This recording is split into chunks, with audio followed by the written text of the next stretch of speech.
तर म्हणले ए काय म्हणले कस काय अचानक. मी म्हणलं अचानक नाही हो, पहिलंच आहे नाही, फक्त पुढे येत नव्हतोय. बऱ्याचदा तुमच्या टेंभुर्णीला पुईनीला कित्येक वेळा भजनाला आलो मी लिमलेकर महाराजांसोबत. परंतु आपला मस्त असा जसे दाजी उभं राहिले तसं उभं राहायचं एका कोपऱ्यामध्ये. भजन येत असलं तरी गायन करायचं नाही, त्यानं शांत उभं राहायचं, चिंतन ऐकायचं. परिणाम काय झाला महाराज, तुम्हाला खरं सांगतो, आपलं गाव आहे म्हणून सांगतो. मला कोणी आता माझ्या घरचाच महाराज आहे, तसं पाहिलं तर गुरु करायचा होता, परंतु गुरु करायची गरजच पडली नाही मला सहज एका मित्राचा फोन आला. त्याचा बऱ्याच दिवसापासून अट्टाहास होता की गुरुजी तुम्ही कीर्तन करा.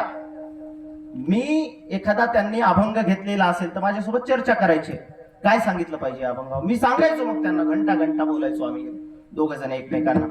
तर ते म्हणले गुरुजी तुम्ही कीर्तन करू शकता, तुमच्याकडे आहे ती स्किल, तुम्ही जे बोलता तेच स्वरबद्ध आहे. म्हटलं भाऊ मला काही जमणार नाही. त्यांनी 4 वाजता मला फोन केलाय का एका दिवशीला आणि म्हणले तुमचं 6 वाजता कीर्तन आहे.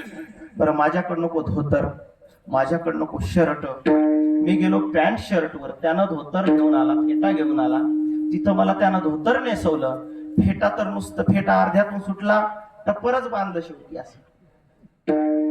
पण तेवढी एक गोष्ट जर सोडली तर बाकी 1.5 तास बोललो, एकही विक्षेप झाला नाही की काहीच नाही, सहज होत गेलं.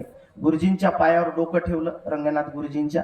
म्हणलं गुरुजी कसं म्हणजे आता हे चुकीनं आलंय आणि एकदा एवढी वेळेस मला माफ करा, माझ्याकडून सेवा करून घ्या, पुन्हा अजिबात कंबर बांधणार नाही. गुरुजी म्हणले असतील करू त्या लेकराला. सुरुवात केली.